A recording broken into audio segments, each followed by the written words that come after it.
Hah? Dari hamba Allah di Sumatera. Sumatera, baik silahkan. Baik, Ibu bisa bertanya langsung kepada Buya. Assalamualaikum Buya Yahya.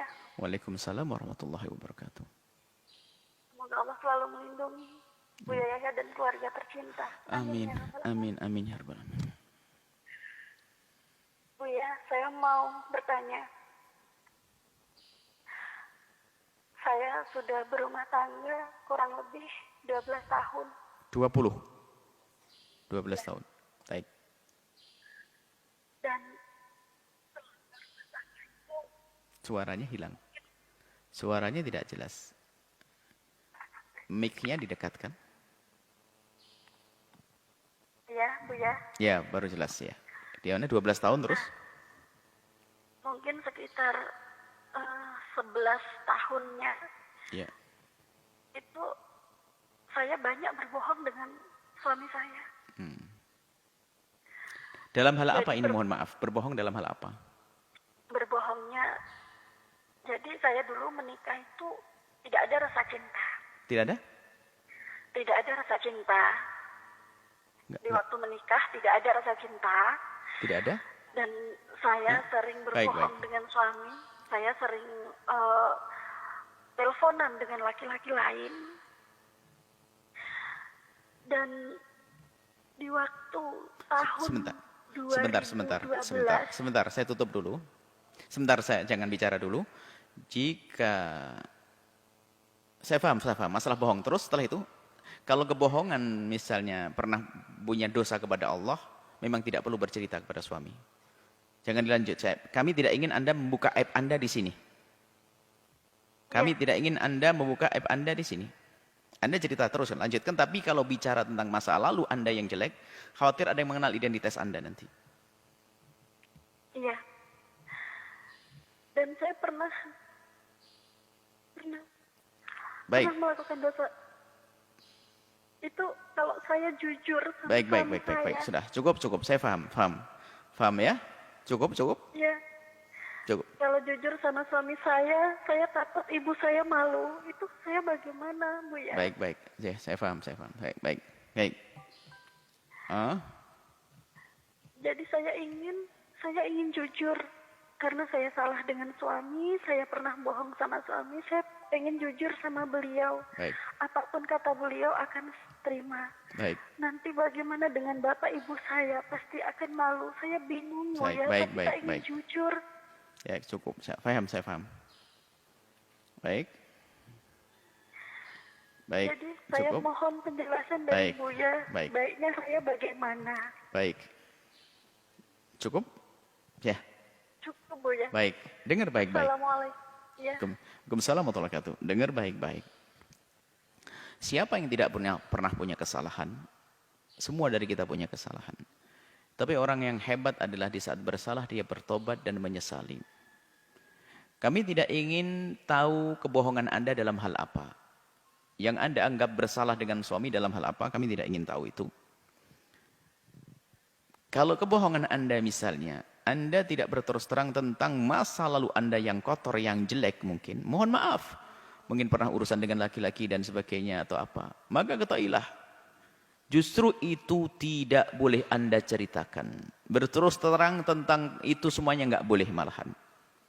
Kalau Anda tobat, justru tobat Anda adalah Anda berhenti daripada kejahatan itu dan Anda diam tidak ceritakan kepada siapapun termasuk pada suami.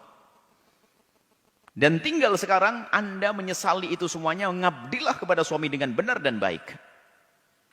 Yang lalu berlalu nggak usah bercerita kepada suami. Itu akan menjadi sebab. Jangan sok jadi pahlawan. Apapun yang akan dilakukan suami. Enggak begitu caranya. Anda punya anak mungkin. Akan terendahkan anak-anak Anda. Kalau memang Anda pernah melakukan kehinaan misalnya waktu itu. Atau Anda berkhianat.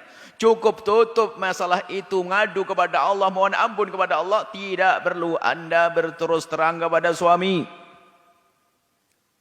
Ganti dengan pengabdian yang lebih. Kepasrahan yang lebih. Biarpun Anda tidak punya cinta, penyesalan Anda punya Tuhan Allah yang melihat Anda. Selesai. Jangan ceritakan kepada siapapun dari bangsa manusia. Ibunda Anda akan tenang, ayah Anda tenang, suami Anda tenang. karena Anda tidak menjadi wanita bodoh. Wanita bodoh yang terus terang seolah-olah itu adalah karena suaminya sangat baik, tersanjung dia sehingga dia bercerita masa lalunya yang buruk, maka dia kebodohan. Maka yang rugi siapa? Dia. Bisa saja setelah itu dihinakan oleh suami dan anak pun akan jadi benci. Makanya mengaji itu penting. Belajar itu penting. Ada hal-hal yang tidak boleh diceritakan. Juga mungkin Anda banyak bohong dulu. Misalnya Anda berbohong dalam banyak hal. Selagi itu urusan dosa kepada Allah, bukan dianggap sebagai, bukan harus Anda berterus terang. Kecuali, bahkan misalnya, kalau Anda pernah mengambil uang suami Anda, ya sebisa mungkin Anda bayar nanti diam-diam. Anda tabungkan, nanti sudah banyak, bang, ini adalah uangmu, saya tabung. Begitu saja. Nggak usah ngomong, bang, waktu awal pernikahan saya nyuri duitmu 3 juta, kemudian tahun berikutnya 6 juta. Hah, jadi gitu, pantesan nggak ada. Nggak usah ngomong. Nggak usah berterus terang kalau Anda mencuri. Cukup Anda menabung, setelah sesuai dengan nilai yang pernah Anda ambil, Anda sampaikan, bang, selama ini saya mencoba untuk menabung, ini bang uangnya, dapat 50 juta. Kaget suami Anda. Anda tobat, suami Anda tambah sayang kepada Anda. Ditabungkan, padahal itu uang yang Anda curi. Ini kalau Anda mencuri. Kalau dosa dengan Allah, misalnya berzina, melakukan kehinaan, nggak usah cerita. Cukup pengabdian kepada suami. Apalagi kebohongan. Makanya tobat sendiri ada ilmunya. Kalau ada pakai ilmu ngaco nanti. Berantakan rumah tangga, hancur. Akan dihinakan oleh keluarga. Termasuk mencuri miliknya suami. Tak taunya malah terus terang. Suaminya tambah marah. Dasar kau perempuan nggak bisa, tak tahu diri. Sudah dikasih nafkah cukup mencuri. Untuk apa? Habis semuanya. Maka ada ilmunya. Ngaji itu penting. Belajar itu penting. Agar semuanya indah. Di sisi lain, kita pun jangan gampang suudon kepada pasangan. Ada orang suudon. Menganggap pasangannya itu adalah suka berbohong. Karena apa? Menuduh. Sampai ada satu orang menuduh istrinya. Dia melakukan yang enggak-enggak. Na'udzubillah. Ini adalah kehinaan juga. Sudah istrinya baik-baik dianggap melakukan yang enggak-enggak. Enggak boleh. Kita tidak boleh suudon kepada siapapun. Di sisi lain.